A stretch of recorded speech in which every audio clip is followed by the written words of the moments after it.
લે આય ભાઈ ભૂરા, હારું કેવાય તને તારી ઘરવાળીએ આવવા દીધો તને અહીંયા. અરે હા હો, મારી ઘરવાળી તો બહુ ડાય છે.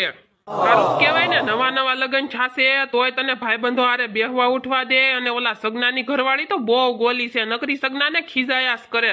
લગન છા તેદુનો સંડવાટ દીધો છે બેહતા. જો મારી ઘરવાળીનો જ ફોન આવ્યો છે. બોલ બોલ મારી જાનવડી. એલા તમને ખબર ન પડે આવી ટાઈપનું બહાર નીકળાતું હશે? માંદા પડશો તો કઈ તમારા ભાઈબંધો નહીં આરે આવે દવાખાને. સાનાવાના ઘર ભેગી ના થાવ. એલા શું થયું ભાઈબાન? એલા ભાઈ નહીં હાલે. ઓ હવે મારે ઘરે જાવું જ પડશે, બધે કાગડા કાળા જ હોય.